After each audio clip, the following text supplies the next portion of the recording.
SM Store, amanah dalam muamalah. Qala famadza sana'ta? Maka Sa'id bin Jubair mengatakan, lantas apa yang kamu kerjakan? Karena kamu itu digigit kalajengking.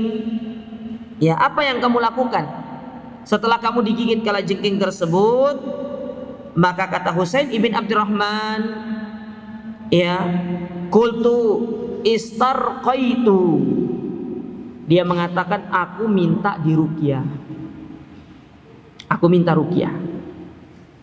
Ya, jadi dia digigit kalajengking. Akhirnya dia minta ruqyah. Biasanya kita kalau disengat hewan berbisa itu kan merasa gimana gitu kan? Ada sedikit badan itu meriang gitu ya. Betul tidak? Ya, siapa yang pernah digigit ular berbisa? Anda pernah? Coba nanti ya.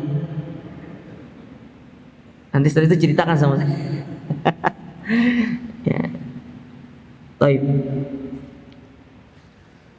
Ya. Kata dia, istarqaitu. Aku minta diruqyah. Qala fama hamalaka ala dzalik. Ya, maka Sa'id bin Jubair mengatakan, nah Sa'id bin Jubair ini ingin membantah Husain ibn Abdurrahman ini. Ya. Tapi dengan cara yang indah. Tidak seperti kita, enggak benar kamu itu minta ruqyah. Jadi Sa'id bin Jubair ini ingin membantah tapi dengan cara yang indah. Kata Sa'id bin Jubair, "Fama hamalaka ala dzalik?" Apa dalilmu? Kok kamu disengat kalajengking kok minta diruqyah gitu loh. Ya, dalilnya mana? Ya, kok bisa kamu disengat kalajengking tapi kamu minta diruqyah? Mana dalilnya? Nah, para sahabat, para salaf dahulu terbiasa seperti itu. Beda dengan kita sekarang. Ya. Banyak diantara kita sekarang ini yang mengatakan sekarang itu jadi ustadz susah katanya. Dikit-dikit dalilnya mana? Ya sebenarnya itu sudah terjadi di zaman dulu. Dan memang seperti itulah agama. Tidaklah kita mengamalkan satu amalan, melainkan semua itu dibangun di atas dalil, ada ilmunya. Ya, ada pijakannya. Jangan sampai kita mengamalkan satu amalan lalu amalan tersebut kita sandarkan kepada syariat, maka ketahuilah ketika kita menyandarkan amalan tersebut kepada syariat berarti kita telah menyandarkan satu kedustaan kepada Nabi SAW.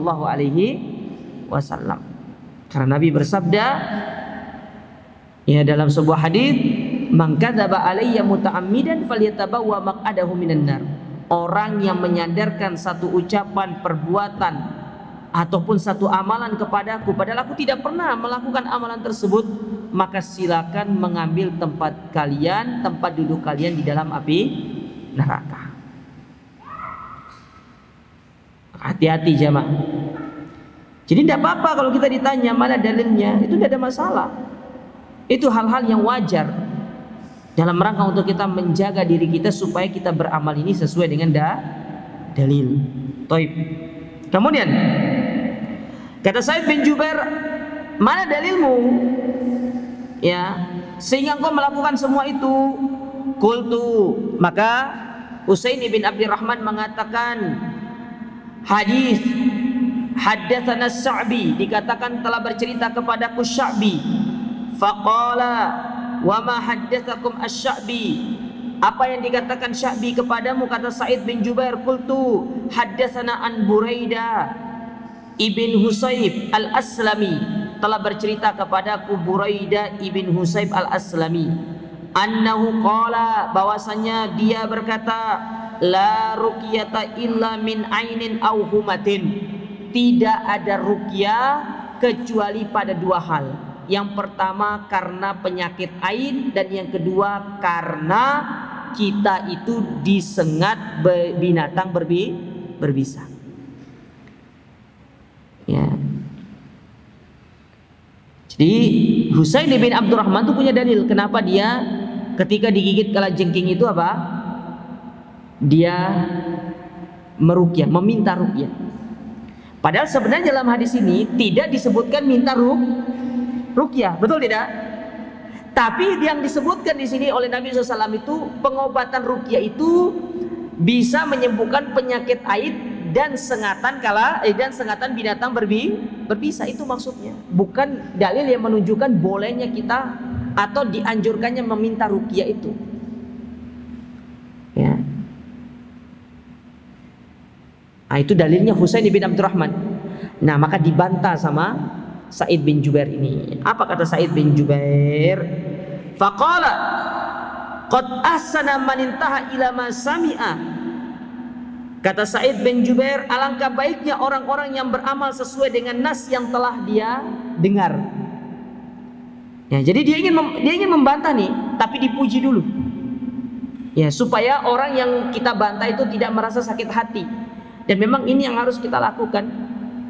Terkadang kita ini suka membantah tapi tidak dengan cara yang baik, tidak dengan adab yang baik. Padahal Allah mengatakan apa? Idfa billati hiya ahsan.